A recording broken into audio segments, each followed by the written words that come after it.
सासर कुणाचं प्रेमळ, कुणाचं खट्याळ, कुणाचं अवखळ, तर कुणाचं डोक्याला ताप. आयुष्य बदलणाऱ्या लग्नानंतर प्रत्येकाला येणारा अनुभव हा वेगळा असतो. कुणासाठी सासू मैत्रीण असते, कुणासाठी आई, तर कुणासाठी अवघड नातं. माझं लग्न फेब्रुवारी 2011मध्ये झालं. माझं सासर अहमदनगरला आणि माहेर पुणे जिल्ह्यातील राजगुरू नगरमध्ये. आईवडिलांना एकुलते एक मुलगी. मी फार लाडाकोडात वाढलेली. कुठल्याही कामाचा अनुभव नव्हता. नवीन घर, आई बाबा जवळ नाहीत, भावंड जवळ नाहीत. लग्न झाले, सासरी आले, पण मनात भीती होती. घरातल्या कामाचा काही अनुभव नव्हता. कोणी रागवेल का? तुला हे जमत नाही, तुला ते जमत नाही, या चिंतेत मी होते. पण माझ्या सासूबाई अगदी प्रेमळ होत्या. त्या मला समजून घेऊ लागल्या. असे तसे 3 दिवस निघून गेले. लग्नानंतर 4थ्या दिवशी नवरा आणि दीर ऑफिसला निघून गेले. आता घरात फक्त मी आणि सासू सासरे तिघेच राहिलो. घर एकदम रिकामं झालं. वेगळीच नवीन माणसं, यामुळे मी थोडीशी होमसिक झाले होते. लग्नात आईने दिलेलं रुखवत बघत होते. त्यामध्ये आईचा निरोप नावाची एक कविता होती. ती वाचल्याबरोबर मला माझ्या आईची खूप आठवण आली आणि मी रडायला लागले. सासू सासरे हसतील, रागावतील म्हणून बेडरूममध्ये एका कोपऱ्यात बसून रडत होते. पप्पा म्हणजे सासरे मला हाक मारत होते, पण मी रडत असल्यामुळे मला ओ देता येत नव्हती.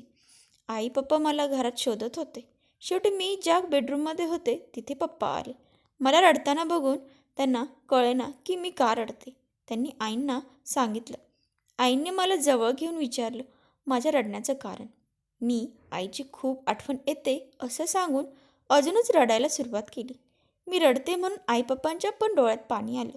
आई मला समजावत होत्या, तरीही माझं रडणं थांबत नव्हतं.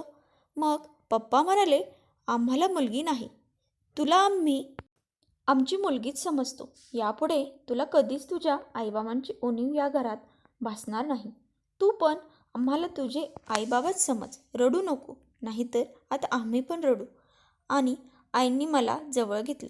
तो क्षण अगदी विलक्षण होता आणि तेव्हापासून आत्तापर्यंत कधीच मला मी एका अनोळखी माणसामध्ये आले असं वाटलं नाही. एवढं प्रेम, माया, आपुलकी मला माझ्या आईपप्पांनी मला दिली. आज आमचे पप्पा या जगात नाहीत. त्यांना जाऊन 3 वर्ष झाली, पण त्यांनी दिलेला विश्वास, आधार आणि आईंचे आशीर्वाद आजही माझ्यासोबत आहेत.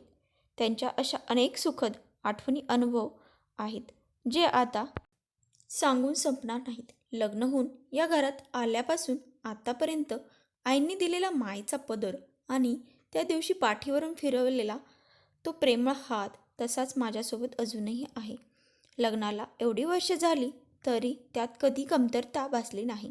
मी परमेश्वराजवळ हीच प्रार्थना करेन की प्रत्येक मुलीला माझ्या आईपप्पांसारखे सासू सासरे मिळावेत, म्हणजे त्या घरात कधी भांडणं होणार नाहीत.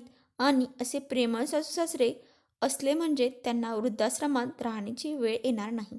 पण त्या मुलीनेही सासू सासऱ्यांना आपले आईवडीलच समजायला पाहिजे.